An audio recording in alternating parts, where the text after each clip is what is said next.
What is up, my thrifty friends? Tabs here from the Urban Goddess shop. Welcome back to my channel.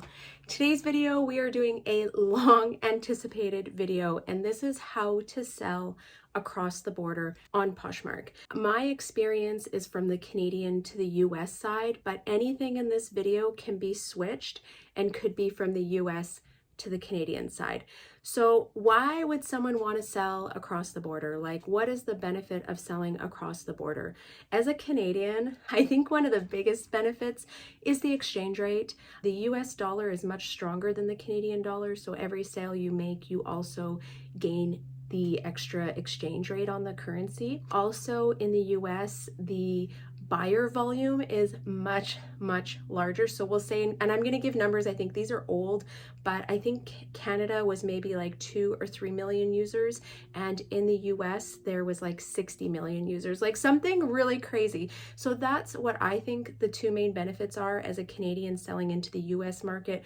Also, certain brands do really well there compared to Canada, and I think if you were a US seller wanting to sell into the Canadian side, it would be the same thing. Like, you wouldn't gain the currency, but what you would gain is certain brands selling really well on the Canadian side that you would have access to at a lower cost of goods. So I think there's pros for both sides. The only con that I can think of is that it is extra work. It's not as simple as selling in your own country. There are extra steps, there are extra things that you have to do, but I do think if you are able to move some volume or higher dollar sales, you will see the benefits in selling across the border. Before you even think of opening up a closet in another country, I think you need to look at, are you able to turn a daily or weekly profit? So for me, I like to look at it as, can you make daily sales? But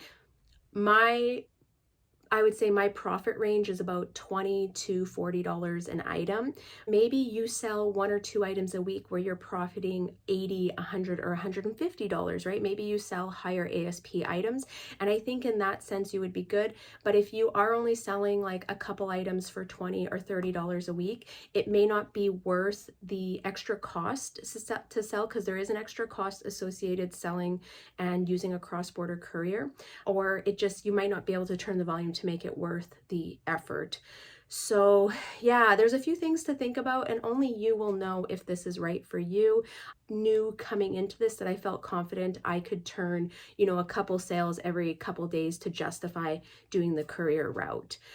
3 things that you are going to need to do cross-border selling. And first, you're going to need a bank account in the currency of the country that you plan on selling in. You will also need a cross-border courier, and this is going to get your packages from your originating country to the other one. And you will need a second Poshmark closet/account. So we're just going to go right into this. I would say the first thing you want to do is open up a bank account, because you are going to need some information from this to open up your Poshmark closet. This will also take a couple days to get going. It can take anywhere from like 24 to 48 hours to get everything verified and approved. I did use Wise, which is an online banking system. I have a link down below. You can just click on it, open up your account. It's very easy to set up. This seems to be one of the most common online banking systems that Canadian sellers are using when they are selling in the US. It would work well also if you were in the US selling into Canada. You will need to verify your identity with them, so be prepared. This can take a little bit of time. Once you have created the account, you will also need to open a USD account and a Canadian account. So you can open up different accounts in different currencies, and no matter which way you're going, you're going to need both of those, right? You're going to need a USD account and a Canadian account. When I sell on Posh US, my payouts go into my USD account in my Wise bank account, and then I transfer the money into my Canadian account through Wise, so I get the currency exchange rate. Once it is in Canadian dollars, I then will e-transfer it to my business account here in Canada. It is free on Poshmark's end to deposit the funds into your bank account, as long as you allow that like 3 to 5 business day one. I never pay For deposits, I always just do the free one. And every time my account, reaches $200 or $300, I will transfer the money out. With Wise, because this is a bank account, I know I always say don't leave your money on Posh, but with Wise, this is actually a bank account. You can leave your money in there. I typically let it build up to like $1,500 to $2,000. Once it reaches that, then I will convert it all into Canadian dollars. I'm also usually watching the currency exchange rate. Sometimes it can fluctuate like 5 cents in 1 week. I'll try and pick a day where I feel like it's higher and I'm getting just a little bit more bang for my buck, and then I will transfer it in and then e-transfer it to my Canadian account. I do find they have very reasonable fees and competitive exchange rate. The other option I've heard people use, there are maybe 1 or 2 Canadian banks that will allow this. Also, I think you could do PayPal, but for some reason I feel like Wise's exchange rate is better than PayPal's. I haven't done the research into that. For me, I just like the ease of Wise. I try not to use PayPal for those types of things. I do use PayPal for other things in my business. So like for me, it was just kind of keeping everything separate. So that's the banking part. I'm not going to walk you through step by step how to open a bank account, because I'm sure you guys all know how to set up an account. There's nothing difficult about it. It's just go through the steps and provide the information that they are asking for. Number 2 on my list would be to set up a cross-border courier. You will need the return address from your cross-border courier to open up your Poshmark closet. So you see why you have to do these 2 steps before you open up your Poshmark account. You also need the banking information from step 1 to put into your Poshmark account. So for the cross-border courier, there's various ones. Quite a few provinces in Canada have cross-border couriers that you can just go and drop your packages off. I live in Saskatchewan. We do not have any cross-border couriers, so I am using Stallion. I have a link down below, easy to set up an account. I send all my packages to Stallion in Vancouver, BC. It is actually the closest location for me. Ontario was an option. When I spoke to the people at Stallion, they said it was better for me to go to the BC ones. When you set up the account, you will be able to also set up an appointment with someone from Stallion, and they walk you through how to set up your shipments, how to do everything, and they can help advise what's the best location for you. Another thing that you should think about is Stallion has a partnership with UPS, and UPS will do doorstep pickup or front porch pickup or whatever. So, and you do it right through Stallion online. And when I set it up, I set the date, the time, UPS comes, picks up the package, and they transport it to Stallion for me. It's a discounted rate. It's a very good rate. I've sent some really massive packages. I did a Whatnot show and sent all the packages from my Whatnot show for like $24 to Stallion, which was crazy because I think it was like 8 kilograms or something. It was a huge box. It was stuffed. It was packed. I was blown away at the price. I think this is also something you should think about. Even if you have a local drop off, if you have to drive 20 minutes there, 20 minutes back, that's 40 minutes of your day, gas, time, right? All that. I would consider whether front porch pickup is better. I do know that there's a seller in Vancouver, and I think she was switching to that because she said it was a half hour to the cross-border courier, half hour back. It was an hour out of her day, and it would cost her like $15 to have the packages picked up. So she said it's not worth my time or my gas to do that. I think that that's also something that you should think about if you are doing something, if you are choosing a courier that's local to you.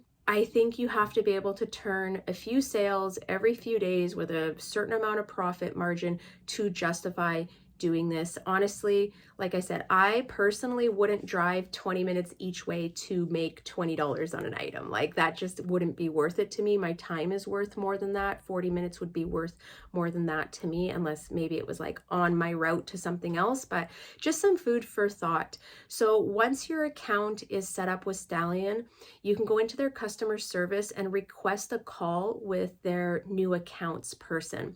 And they're going to walk you through how to create a shipment. There is a little bit of a process. You have to enter in each package individually. You also have to be able to weigh them and measure them. I just have a digital scale, like a kitchen digital scale, and I taped a tape measure, like one of those ones that you can roll up that I use to measure all my clothing and stuff. I taped it on the counter so it's easy. I just hold the package up, measure my package, type it into my shipment. Also for the UPS pickup, they will walk you through the steps on how to do that too. So very crucial, I think, trying to figure out how to do that on your own. I never would have been able to. It's not difficult. It's just there's multiple steps. So it does take a little bit of time to do. Once you've created your batch, you get a batch label, and then I go into the next screen where I order my UPS pickup. So the cost to send my packages is based on weight. I don't know why, but I feel like under 1 pound or under 2 pounds is 70 cents, and then anything over that is 90 cents. If you go on their website or call their customer service, they'll be able to give you this information. There is also a weight limit where it will cost you $2.99 a package. With UPS, when I ship all the packages, that is also based on weight. So sometimes I can send like 6 pairs of Lululemon leggings. If I have 6 orders, they're all leggings. It might only cost me like $15 or $16 Canadian to send them all. And on that, I'm making a pretty good profit that I can justify that additional cost. Plus it would be the cost of Stallion, which would probably be about 70 cents times the 6 items. If you're thinking about doing this, I don't want to hide, like there are some costs, and take it back to the beginning. You have to be turning a decent profit to justify these additional costs, right? These are going to be additional costs to selling. Next, you're going to want to open up your Poshmark account, and for this you need a separate email address. So personally, I use the same email address that I did for my Canadian account. I created a new one and I just put US at the end. So if my email address is Tabs McCaffrey, for my US account, I did Tabs McCaffrey US. And I'm just trying to keep it really simple, easy to remember, and to log in and out. You also need your return address, and this will be the US address that they give you from the cross-border courier. Very easy to find. You can ask the representative where to find that. You will need to also connect your bank account as well. I use Wise, like I said. At first, I connected my PayPal. This is a mistake that I made, but I didn't realize that my PayPal was connected to my Canadian closet, and I must have set that up like the first time I ever set up Poshmark and didn't realize it. So my account got flagged and I got restricted, and I had to sort all that out. It took like 5 days. You may experience some short shutdowns until they figure out that you are not a scammer. So you just have to be really patient. They're trying to make sure that you're not scamming the system. You may be put in ghost mode. I got put in ghost mode twice, and for like 5 days each time. So just be patient. Don't lose your cool with customer service. They're also just trying to protect the app. You will also be required to submit identification for this. I just took a picture of my driver's license. Even though it has a Canadian address, it's just showing it's a government issued. You also have to request permission. So when you set up your account, I would also email support, let them know this is my Canadian closet, your Poshmark name. Also, I am requesting permission to open up a US closet. This is the name of the closet. And make sure you have both so that if they want to check if you're a real person, they can go into your Canadian closet, see that you've made other sales and that you're a reputable seller. And then I think too, they may connect this on the back end so that they know you have the multiple closets and that you've let them know. Honestly, I had no issues with that part. I have heard other people saying they've had issues.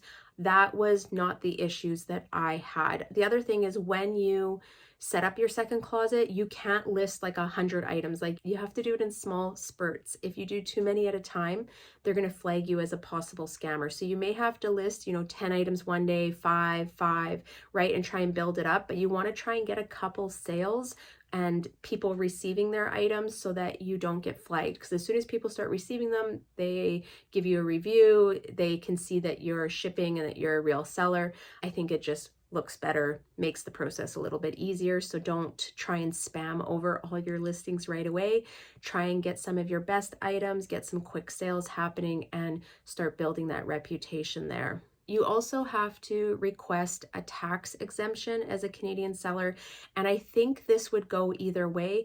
There is a tax treaty between our two countries. You are still required to pay income tax, but it will let the IRS know that you are paying the taxes on the Canadian side, and they will not withhold or request taxes from you. I'm not a tax professional, so don't take this as tax advice. You do have to fill out a form, and I think it's like the W-8 Ben.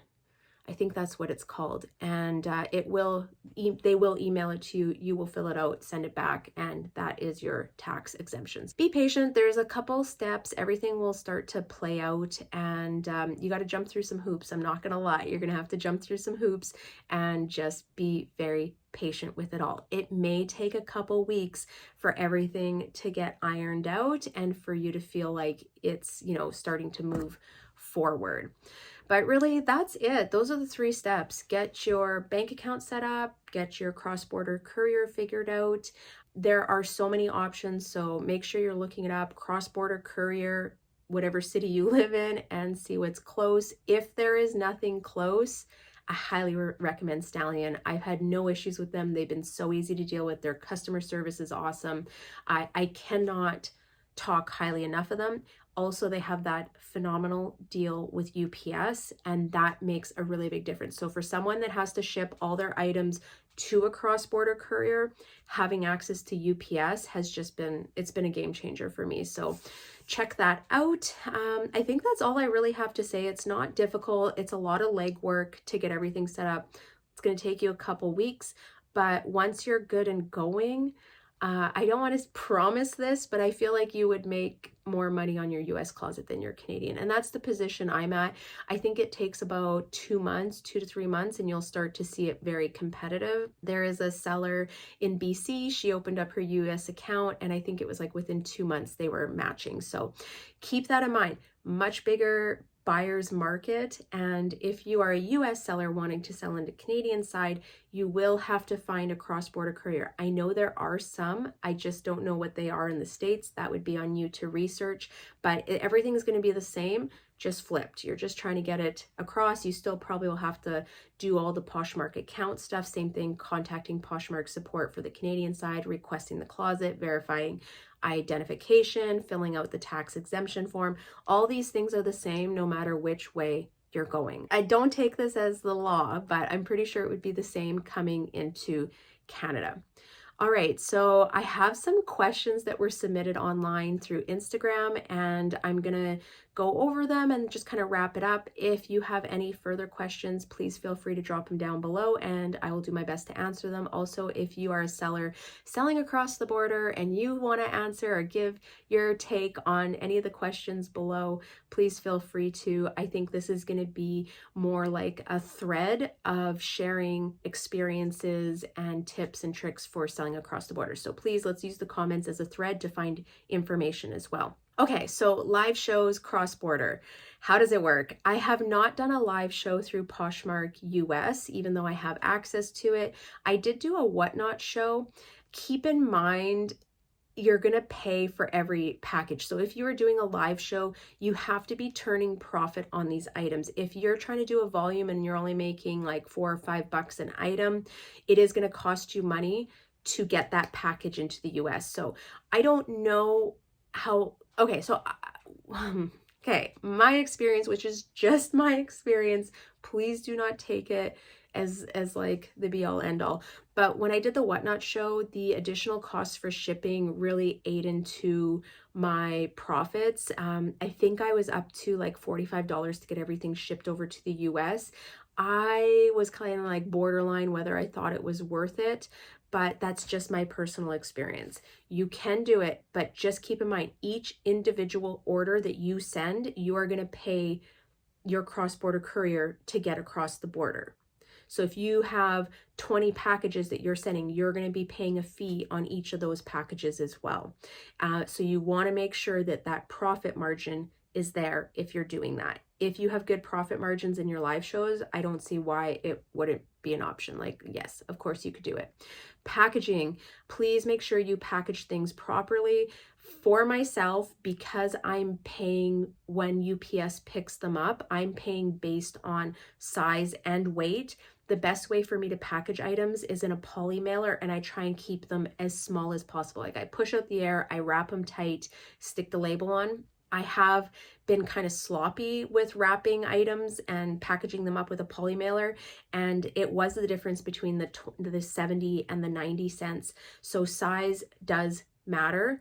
Also, when you're shipping, so if you're just dropping them straight off to a cross-border courier, I'm sure you could use the USPS free mailers or free boxes. I don't even know what they call those things because I don't have access to it. So that's like a part that I'm not really sure about, but I don't see why not, why you couldn't use those. For my own experience, I recommend just using poly mailers. And then the package that I send through UPS to Stallion, I have some really thick poly mailers. They're big size. I can stick quite a bit in them. Or if it's a decent amount, sometimes I will fill a box. So I have some boxes that are bigger and I'll just like stuff the box. If I need to cut it down, I'll modify like Frankenstein the box with my X-Acto blade and fold it smaller, tape it up good, cut off the extra cardboard.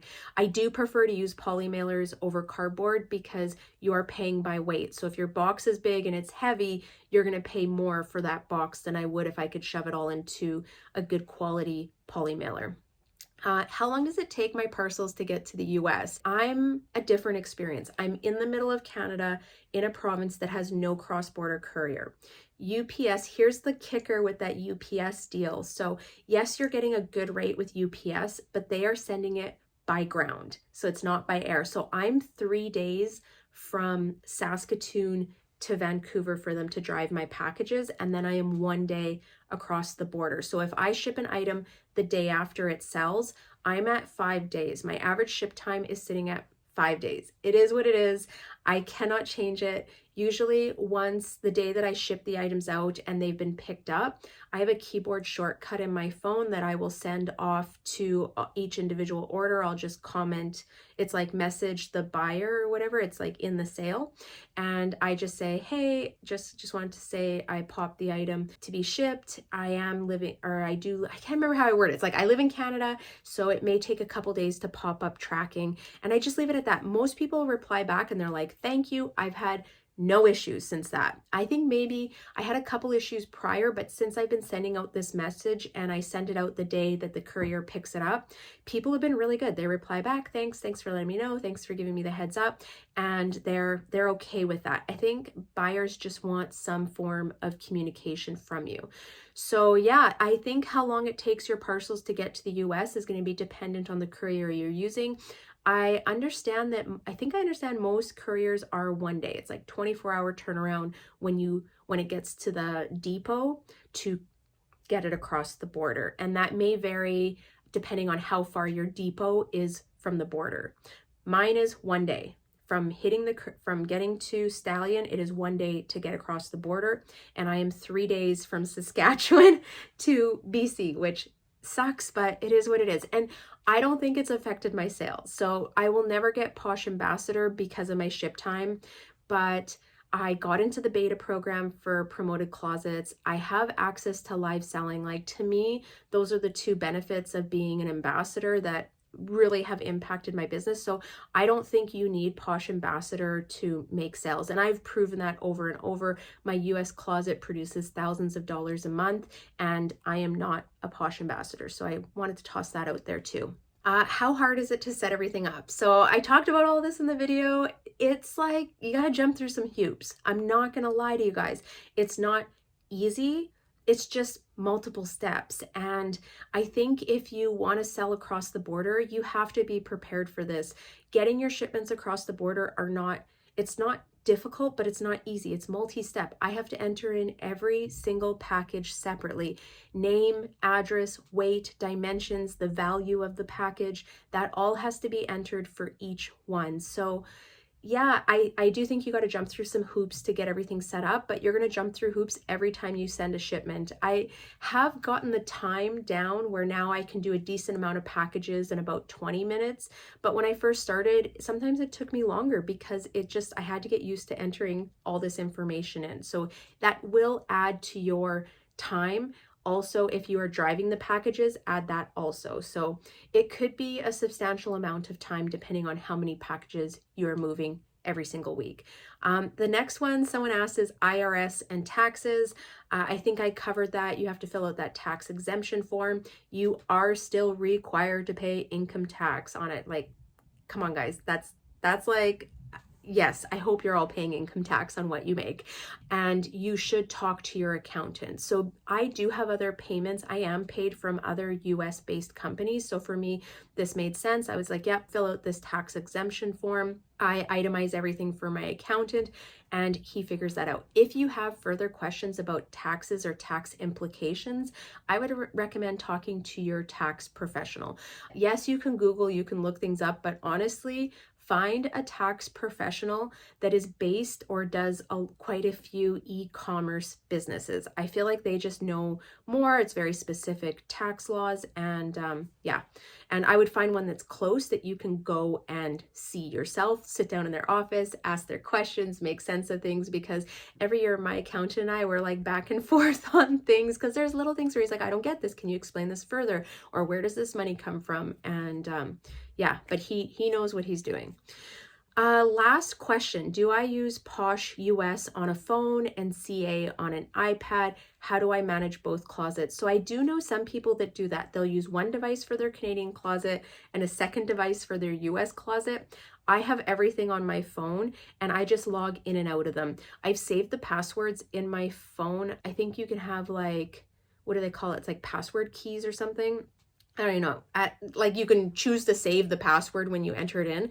And when I go to enter a password and a login, I can choose between the two and decide. So I just tap, hit login, it logs me in. It is a pain in the butt. I'm not gonna lie. It annoys me when I'm trying to bounce between them because I'm like, oh, gotta log out, gotta log back in. But that's just part of it. That's the nuances of having a closet in another country. I have to weigh the pros versus the cons, and is this worth it to me? There are some cons, right? And like I said from the beginning, it's going to be more difficult. There's more steps. This is not as easy as selling in your home country. But if you are able to have the profits and you're able to turn a good amount of inventory, or even just making good profits, because I don't want to say you have to turn lots of inventory, you might sell 2 things and make $1,000. Like, I don't know what your ASP is, but I just, yeah, you got to make money to justify doing this. That's like at the end of the day. And what that is to you may be different from me or the next person. I might say, I'm happy if I make $500 a week net profit there. Someone else might say, I only want to make $100 extra and I'm happy with that. So that will be up to you and your business. I hope this has helped you. I hope it's broken down the different puzzle pieces, answered some questions, made sense of some stuff. If you have any further questions, drop them down below. Although I do highly recommend that you go onto these websites and look up this information yourself too. So if you want very specific fees, costs, things like that, go on Stallion, see what they're charging, call them, call your local couriers. Maybe you have a couple courier options, call all 3, find out what are you charging to get a package, what are your weight limits, things like that, and then compare whichever one works best for you. I don't have a lot of options, so it was pretty easy for me to decide what to do. All right, guys, I hope this has helped you. It was very hard to put this video together. I always get really nervous sharing this type of stuff because it can be very specific to where you live or your circumstances. It's hard to be like, this is it and this is how it's going to work for everyone, because we all live in different provinces and have different situations. I hope this gives you the framework and the confidence to do it. I don't want to tell you it's easy, but it's really not difficult. It's just multiple steps. Get through the hoops and get all the accounts set up. After that, it's just getting your items over. And I am going to do a video coming up about cross-listing. I have a new software to share. I'm feeling really confident to put it out now, and I can't wait to tell you guys about it. On that note, I'm going to let you guys go. I am wishing you all many sales, so many sales. I hope you guys make lots of money in this last quarter, and I will see you next time. Bye.